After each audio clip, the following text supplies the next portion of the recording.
We are 8 altogether. In the coat of arms, that I'm going to have the palm tree, which is a symbol of the revolution, the Haitian Revolution.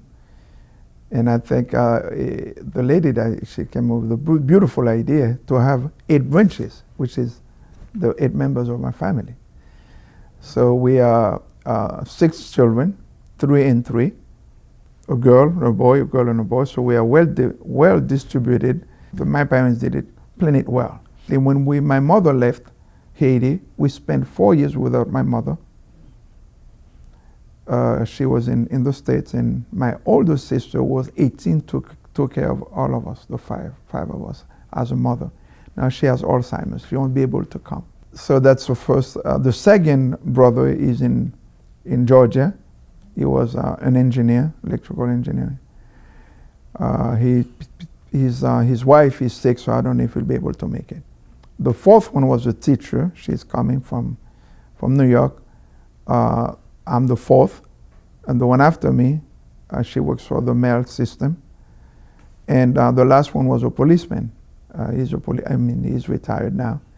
And I said, "You're so young, you're retiring," and I'm just getting, I'm older than you. You're supposed to be working.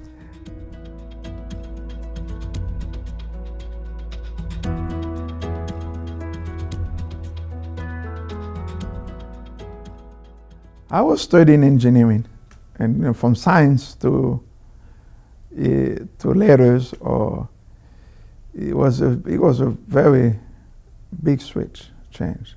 I was in a class on a Friday afternoon, and I was taking I think it was a physics exam,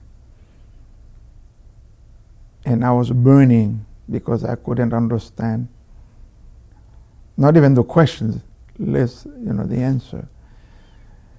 And I heard a loud noise because the professor took the garbage pail and he threw it on the floor to scare us. And he started telling us, "You have to go out and sell yourself because you cannot be shy. If you don't sell yourself, you'll never get anywhere." So I was in the parish talking about priests who were exiled from Haiti, trying to bring us a new outlook or understanding of life, not the material things. When I heard that, I go back to what I wanted to be a priest when I was 13. I told my mother that I wanted to be a priest. And I just walked away from it, and then it came back. And I went home, and I found it was a Boy Scout literature, and there was a promotion there, the vocation promotion, was asking if anybody would like to be a priest in Africa, the white fathers. And I wrote to them. And I said, "Yes, I willing to join you." And they were in Boston. So that morning I woke up and I started driving. Instead of going 95 north, I went 95 south. So the car broke down in Maryland. When they went to, the tow truck came and said, "Where you going?" "I'm going to Boston." "You are 7 hours from Boston." I realized that I went south. So maybe that was a sign that I was supposed to go south. And now I'm in the south. And I have a friend of mine who was a Boy Scout. He was a seminarian then. He said, "Why do you have to go to Africa? Why don't you stay in Brooklyn to serve the Haitians and become a priest for the Diocese of Brooklyn?"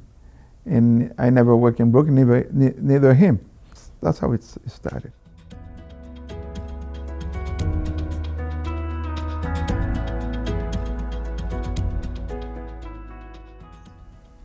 I just said I started to be another priest because I've met that priest and he invited me.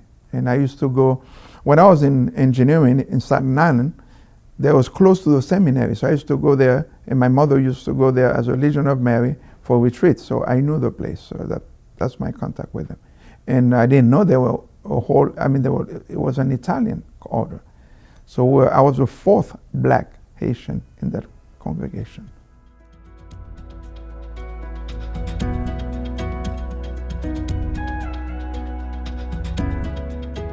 I was in Mexico in 1981, I did my novitiate in Mexico. That's where I learned Spanish. So I went to Chicago to finish my novitiate because there was a law in the church. You have to be a full year in the same place for novitiate with the same master of novice. So because we lost 3 months in a house, so we had to finish it in Chicago. So when I went to Chicago and I saw then Bishop Wilton, now Cardinal Wilton, he was in charge of liturgy for the whole Catholic bishops. And I heard him singing. I looked at him and I said, that's fine.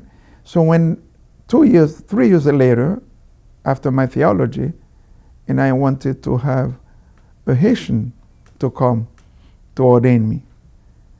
And it was difficult then. And I said, well, the best next one would be a black bishop. As one of the Bishop of New York ordained me as a deacon, and I thought about him, and I called him. I said, I'm Jacques, and would you come to ordain me in Brooklyn? And he said yes. So I was surprised. So he went to ordain me from Chicago to, I never had any relationship with him until that ordination. So when I decided, I went to Rome for 2 years, and I came back to the States, and I was in New York in the provincial house, and I was looking for a place to work. They wouldn't give me an assignment. And I heard that a lot of Haitians were going to Atlanta and Spanish speaking. And I said, okay, I'll go to Atlanta. So I wrote the Archdiocese of Atlanta. And I didn't know that was Bishop Cardinal Wilton, that was the bishop then, the Archbishop of Atlanta. So that's why, we went back, and so I was there for 13 years.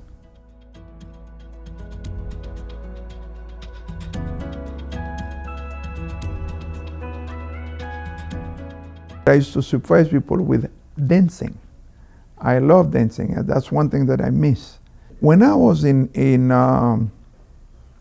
Immokalee, and that was the last mass and the farewell party, they put music in Mexican, I dance. They put Haitian music, I dance. They put American music, I dance. And there was a little kid that's, he screamed, "Look at Father is dancing in all the languages. Está bailando en todos los idiomas." So I just love it, music. It doesn't matter, any kind of music.